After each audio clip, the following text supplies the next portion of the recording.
You are listening to Our Urban Voices with Dr. Alphonse Javed, a podcast that presents Christian narratives through diverse voices that impact urban ministry. Here is your host. In this podcast, we cover everything from churches and church planting efforts, mission and missions organization evangelism, and unreached people groups, emerging movements and initiatives, justice, current events related to faith, and the persecuted church, to author interviews, and more. Let's get to it. Hi, Valerie. Thank you for being here with us. Been hearing about your ministry for some time, and you've been a good partner, great partner in our ministry here in New York City. So I just want to let you introduce yourself to our audience, and then we'll start. Sure, Alphonse. It's great to be here. So I'm currently the New York City Area Director for ISI, International Students Incorporated. We're a ministry that focuses on reaching international students at universities and colleges, and I happen to lead the New York City area team. I'm originally from Pennsylvania, but I've been a New Yorker now for almost 16 years. That's awesome. So tell us how you made the transition from Pennsylvania to New York City, and what caused you to move here? Well, I actually came primarily to work with the international population of New York City. I just understood that the nations really are here, the opportunity to reach unreached people groups and to work with the largest collection of international students in the whole country, which is right here in the New York City metro area. That was really my motivating factor for coming here, to make disciples among the nations by living and ministering in New York City. My transition to New York City, of course, was not super easy, but I had to learn a lot about subway systems and city living, transferring from the suburban life. So there's a lot more stories there, Alphonse, than we probably have time for today. No, that's all right. So why you... I know that in Pennsylvania you have great schools and colleges and universities. Why not there? Why here? Was the decision based on a city setting, or was there something else? You know, I probably never would have chosen New York City on my own, but when I considered the possibility of working with international students, I had some connections here in New York City through missions organization. And it seemed like a good place to start by working on a team. After I'd been here for a while, I grew to love New York. I still definitely see the work and the need in Pennsylvania and some of the larger cities like Pittsburgh and Philadelphia. The same kind of ministry can be done. But there is something about New York that's very unique. And I just have grown to love this city and being here, and particularly the collection of nations that are here. So Valerie, in your experience in New York City, do you think it's easy to adjust here if the person is moving from outside of New York City? What kind of things the person should be looking into? Is there a cultural training for that person? Give us some advice. Wow, I think maybe some of the advice that I now give to new people is to treat their first couple of years really as an adventure and a learning curve and a little bit of an initiation into being a New Yorker. Everyone needs to collect some stories about the subways and apartments and, surprising things that you see on the street. It is definitely a culture shock. I definitely went through culture shock when I moved here, and it took me a while to get used to it. So I give advice, kind of practical things that range from how to use subways to just learning to see the joy around us in the people, in the diversity, in the culture, and the opportunities that are just very different than a suburban area. lifestyle. I guess the phrase I use a lot is just, unfortunately, it's been used a lot in the pandemic, but it is a different kind of normal. Instead of grocery shopping with your car, you tend to grocery shop by walking, carrying, or using a cart. So I just try to help people think about it being normal. If 8 million people can live here and do life, then people can adjust here. And as soon as the framework shifts from, everything I left behind was better to, I want to learn how to do this just like many others do and embrace it and find the beauty and the joy. There's a lot of adventures waiting, a lot of great New York moments to be had. Wow. So you talked about the pandemic. Let's switch conversation to this pandemic we've been going through for some time now. How has your ministry been affected by this pandemic? Do we have a lot of students who are looking for help? Is there anything the church can do? Is there anything that people who do not live in New York City can do? Anything that you want to share about your ministry context here, please go ahead. Yeah, I guess I could say a few things from the pandemic. Certainly, we all had to do the famous word pivot and move everything online, just like churches did. We took our entire ministry online. We still hosted a Christian fellowship that actually grew online.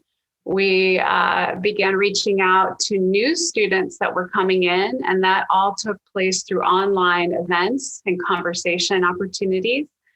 We started an English matching opportunity where instead of hosting local English groups with mostly New York Christians, we matched people for English conversation with Christian volunteers all over the country that were willing to do one-on-one with a student. And I've heard some wonderful stories of witness that have come out of that.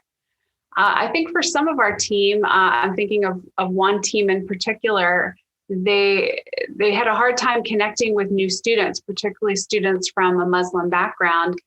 So instead, they had the opportunity to connect with former students online that were searching. So that was exciting to hear conversations about Jesus taking place through social media. I know another one of our teams focused a lot on training and building up their Christian students for the hope of, reproducing discipleship. One of our teams, we have a group of Japanese Christian students that led another friend of theirs to Christ through starting 2 online Bible study seeker groups, all on Zoom, all with their friends. We've seen, I think there's still some Bible studies continuing with some Muslim students, as well as a Bible study that was started with a Pakistani student. And again, all of this, we had an intern join us during this time. We really still continue to meet students, but it has been hard. I know of other colleagues in other areas where students have really felt isolated and alone. And being able to just meet with them on Zoom and talk interpersonally, really have a deeper connection during this time. The phrase has been used, we're not looking for entertainment, like more events, we're looking for friendship. We're looking for real connection. And we've done our best to try to do that. Now, we've also been able to bring on a new church partner during this season, and we look forward to training them for future work. But those that have been involved with us during this time have just continued to open their time, their relationship with students. We've seen professional mentoring happening online, some people using their professional skills to do workshops, and then doing follow-up individually with students and trying to build relationships where they could share their faith. So any church that has a group of believers willing to contribute time, hospitality, insights from their work experience, all of these things, actually, it's a welcome mat that we can roll out for students arriving from other countries that don't know anyone. We even saw, I'm actually thinking back a year, we even had one volunteer throw a couple of graduation parties outdoors because students couldn't graduate. They were all graduating virtually. And one volunteer was able to share about Christ with a student from Saudi, all during the pandemic. And so it's been hard for us, but we've also seen God's Spirit still at work. And that's been tremendously encouraging for all of us. That's really good to hear. I heard both. Some of those were challenges items, and the other things were more encouraging items. But you did talk about a little bit about Muslims. Twice you made the reference to Muslim students. So as we record this podcast episode, we are going through Ramadan 2021. And I just want to hear from you, for the sake of our audience, what is it that a Christian believer can do during Ramadan for a Muslim student who might be missing his family, just flew here for this year, doesn't have family here, international student? What would you recommend to a Christian believer individually, then a church, and how your ministry, your campus ministry is involved in this kind of seasonal celebration? Yeah, this is where we definitely have faced a lot of challenges and more restrictions. In the past, during Ramadan, our team members are actually able, it's one of the best opportunities all year to get into wonderful spiritual conversations with Muslim students by attending Ramadan iftar dinners hosted on campuses. And that opportunity, last year and this year was taken away. And so we have opportunity to attend events online, but nothing is the same as sitting next to somebody at dinner time and having long, meaningful conversations about our faith. So that's been a frustration this year. However, wherever we've had the opportunity to do in-person things, our intern, I know, has reached out intentionally in that way. So for this Ramadan, a lot of our, and we have some restrictions, some of us from the university, that even doesn't allow us to do some in-person things. So we have resorted a great deal to prayer, understanding this is a time of waiting and planting seeds, and also keeping good trust with university for next year. But normally we would want to invite students into our home. We'd want to attend their dinners and also, even deliver some treats or sweets for the celebration times. Normally students would have some of these iftar dinners themselves, and we'd try to attend. But again, we've been a lot more limited during this past season. So do you think we should be, so I heard advice, but do you think people should be afraid when they're reaching out to some of the folks coming from countries where, international students coming from countries where pandemic is really, really bad? I know in Pakistan it's really bad. In India, India is actually going through really, really tough time right now. And also there are several other places too. So when students come here, should we be concerned when we are interacting with international students? So my policy with my team has generally been to follow the CDC guidelines and to be, safe, but to also follow the leading of the Spirit. And we have found that instead of quantity, we have been, pushed into a place of focusing on quality of relationship. So wherever we're not limited by the restrictions of the university, because one of our teams is, if we break that law, we sort of break that trust, which we want to hold for the long term. But other members of our team have hosted smaller gatherings where students are invited and have just practiced, safety measures.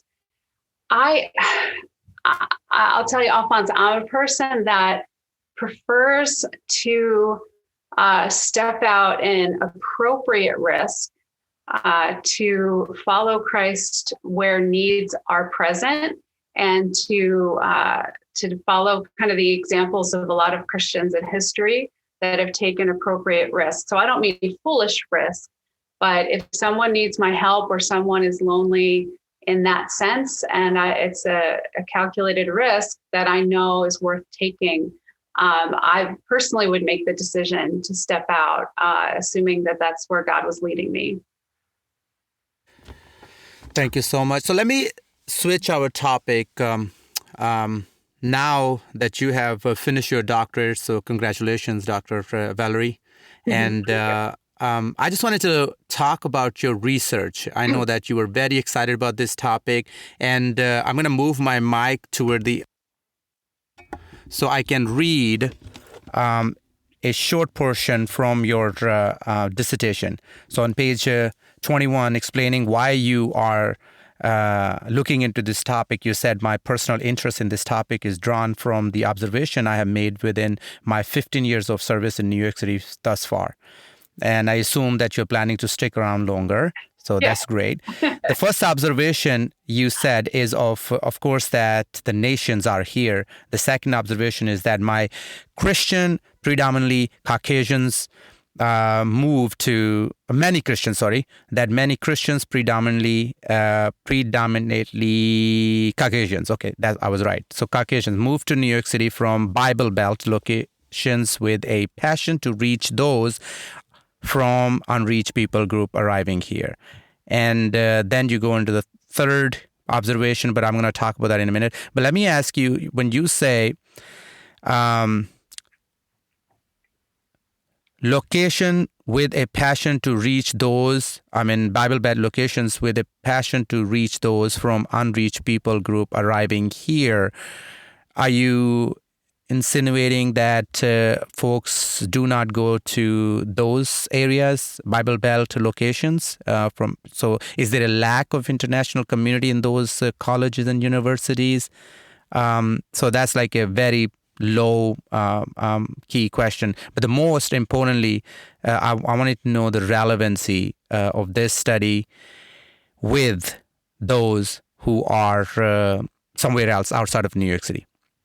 Sure. Yeah, that's a great question. So the first question, definitely unreached people groups are scattered all throughout the United States. And so those of us that are here, that are believers, have an opportunity just about everywhere we go. I think one author I'd read, I don't remember which one, just, someone said, we don't have anybody in our town. And he was like, just start looking. And, you start to notice when you look that there are international people all around us now. We're in a globalized world, and we have a high rate of, migration into the United States. And so just about everywhere is touched now by this globalized world that we're in. So, but New York City has a really strong reputation because we are a gateway city where a large number and large, percentage of people groups that are represented here. I can walk 2 blocks from my apartment and be at the Tibetan Center, Cultural Center, and that's an unreached people group. Or I can walk a little farther and get to the Turkish Cultural Center in my neighborhood. I can go a little farther and just be surrounded by Thai restaurants in Elmhurst. And so the concentrations in New York City are quite large. I think that attracts people and attracts workers.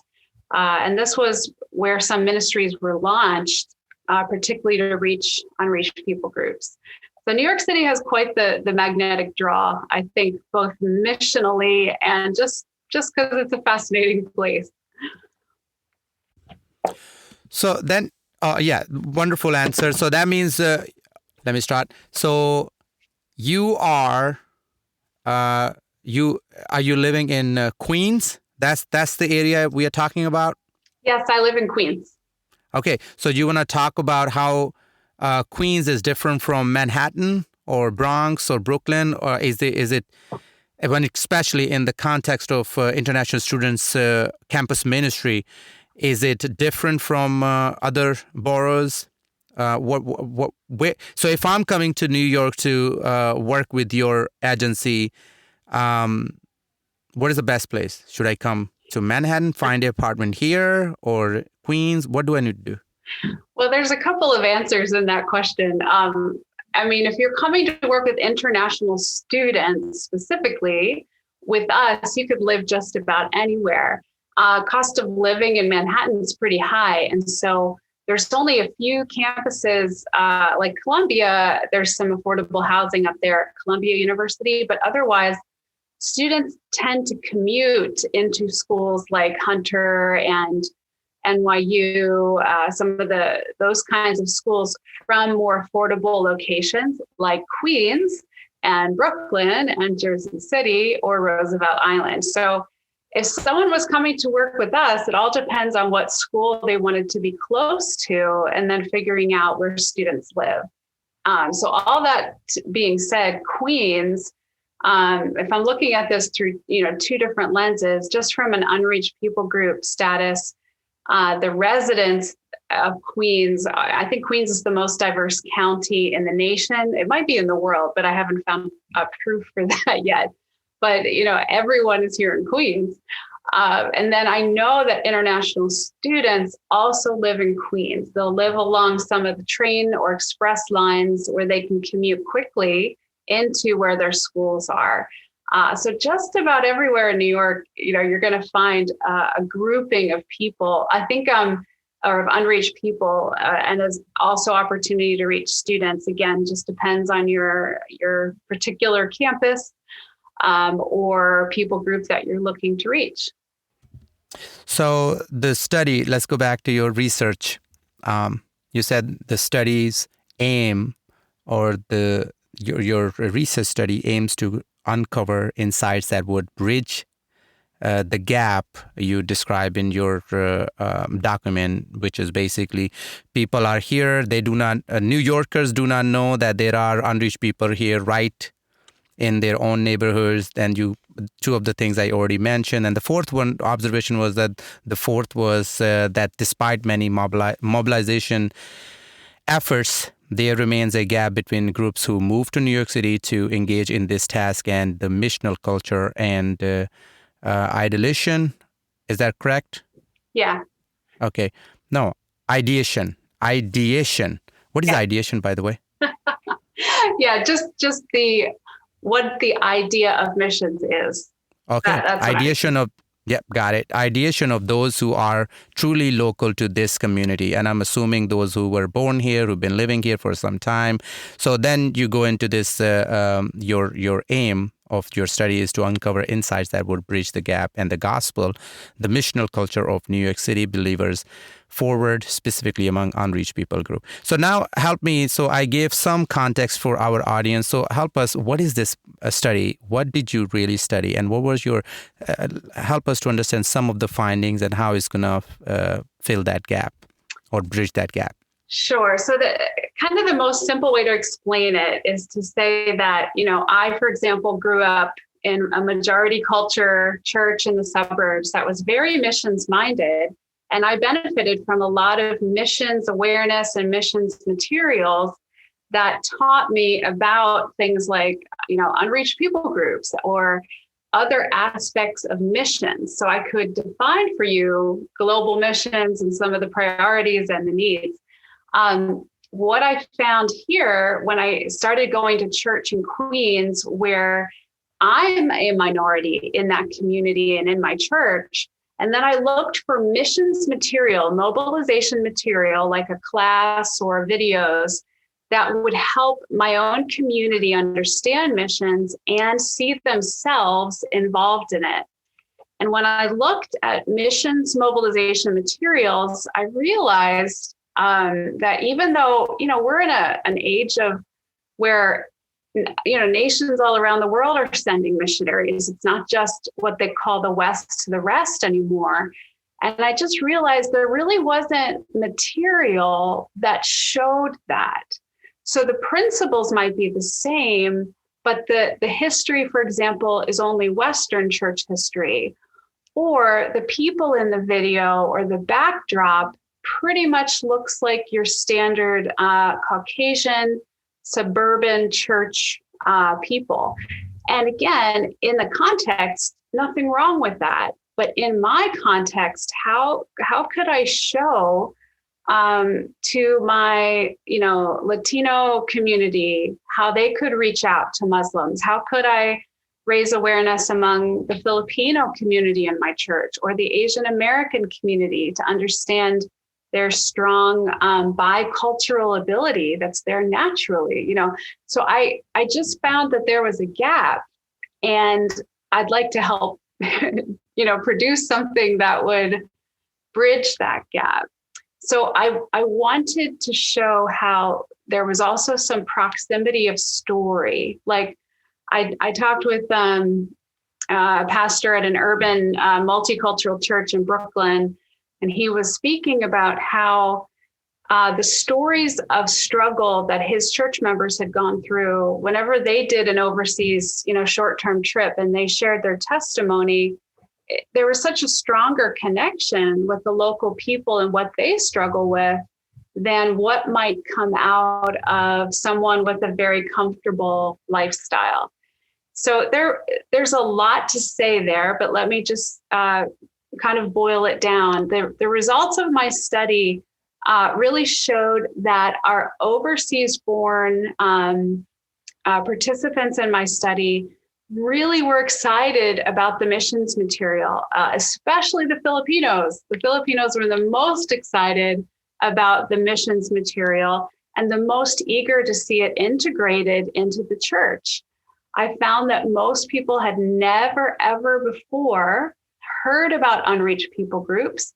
They had never considered that missions was different than just going overseas, that they could actually help reach the nations by reaching their next door neighbor right here. That was an aha moment for people. I discovered that the material did cross ethnic lines, multiple different ethnicities were part of my study and looking at the missions material that I chose. But they really could see that it was produced by a suburban audience or suburban group, and they really wanted to see it more multi-ethnic and more urban to reflect their own stories and their own reality. So there's obviously a lot to say on that topic, but I really think, if we're going to see unreached people groups reached, it's going to be an urban kind of mission, and there's bridges between those that are here and their friends and family all over the world. So I'm looking at how can we mobilize urban residents, Christians of all backgrounds and all different, varieties of whether they grew up here or came from overseas. How can they see themselves as an incredibly important part of this story? That, missions isn't something you only do overseas, and it's not something that only white people do. It's an open door and an opportunity for everyone's involvement. So I really think we need messaging, missions material that shows that in a much broader way. That's great. And I was reading your document in the conclusion section of theoretical conclusion section. You said, and which actually what you just explained, but you summed up in these words: the Western church declines and the strength of the church lies in the global South. We will likely continue to see migration from global South entering the United States. The trajectory is clear. Caucasians are on the decline. The North American church will undergo something of a demographic and personality adjustment as this continues. Given the effectiveness of Global South believers among a multitude of cultures and the often natural preparation of second-generation believers to navigate cultural complexity more readily than those from non-cultural backgrounds, should not the mission mobilizers of the 21st century engage in deliberate change to be sure that we are mobilizing from a place of global theology, global awareness and values that result in diversity of representation. And you said, I believe so. So since you believe that, there's one question I have in that section too. And I was just, first of all, I agree about the Global South and the need to help our multi-ethnic churches to be more missional from this point of view that you are presenting. So what we're going to do with the global theology, because global theology is not like our theology. As a matter of fact, if anything, there are movements that are deemed heresy and wrong. What are we going to do with those? Did you end up talking about that? Especially you were talking about Filipinos have within Filipino evangelical church or Christian churches, you will find these prosperity gospel, claim, heal, and those kind of things. And there are various other things. Same thing goes with other Christians too, especially in Africa, where the syncretism exists. So what we're going to, Haitian church has the problem of voodoo, and those things are also there. So what we're going to do with that, a place of global theology? Yeah, I guess I could say I'm not an expert in that area, Alphonse. So I definitely didn't have the opportunity to cover that fully in my study. I guess that's fair. My general thinking is just for a call for Western Christians to be aware that sometimes we are reading scripture through our own framework, and that some other frameworks can shed light on things to see it differently. It doesn't mean that we accept everything that comes, but just to open our eyes to realize, I actually had some American glasses on while I was reading. And if I take those off and I look at scripture through a different cultural lens, other things come to light. I think the average churchgoer has never thought of that. So, it's an important thing to bring to light, but I can't go into more expert anything on that. Oh, absolutely. I agree. And I think when it comes to global theology, I still believe that there are good things there that we should learn from. They got passion, and God is doing something there. So we need to definitely learn from them. And there are things that we need to fix here in our own theology that come from our nation being one of the, not one of the, we remain the superpower, we remain dominant power in the world. So there is some of that. So we have a lot of room to improve. But let me close with this. Your hypothesis for this study was small group attending at your church, which is New Life Fellowship Church in New York City, founded by Pastor Pete Gazzaro, also founder of Emotionally Healthy Church, discipleship, marriage, several great initiative within that movement. So you said you picked the group, you gave them 6 weeks momentum. That's the method you picked, momentum, yes, right? That curriculum.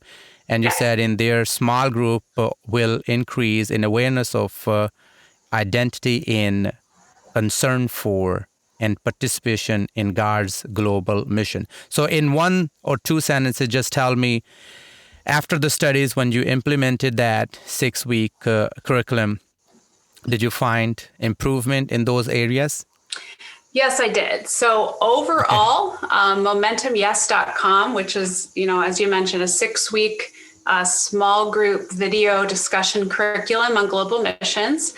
It was most effective in the areas of awareness and identity. So understanding that there are unreached people groups, and then understanding one's identity and being part of God's mission to reach them, that they could do that throughout their normal life. Concern had limited results, and then participation, of course, was hit pretty hard by the pandemic. However, the intent to participate went up, prayer went up, and invitation of others to take Momentum Yes also went up. So overall, I'd say it was a positive and effective tool, and I'm excited for Momentum Yes, and I will recommend it heartily. I would love for there also to be an updated tool that showed more global and urban voices that's very similar to Momentum Yes. So that's my hope for the future. That's wonderful. Now, I'm going to close with one last request. Can you tell us a joke? A joke? Yeah. Man, I was not prepared for that. That's why I did not tell you about that. That's the problem, Alphonse. I don't think I have any in my back pocket ready to go. That's okay. If you can't tell us a joke, you got to sing. Okay, what am I supposed to sing? Anything. Doesn't matter. What's your favorite Broadway show or movie? Give me Aladdin. Oh boy. What's that? What's the one on the carpet? I just heard it the other day. Yeah. Why don't you tell me your favorite song? It could be him, a contemporary song, Broadway song, secular song, something that is super famous in New York City right now. It could be hip hop, whatever you want to pick. I think I'll stick with Aladdin. Okay. So I just Googled it. It's the A Whole New World, okay? All right. I'm ready. Go ahead. All right. A whole new world, a new fantastic point of view. No one to tell us no, or where to go, or say we're only dreaming. There, that's it. That's all you get. That's wonderful. Thank you so much. And that brings close to our episode. Thank you so much. And as always, please tune in, and looking forward to hearing from our next guest next week. Until then, God bless you all. You've been listening to Our Urban Voices with Dr. Alphonse Javed, which presents Christian narratives through diverse voices that impact urban ministry. Please check back for new episodes every week.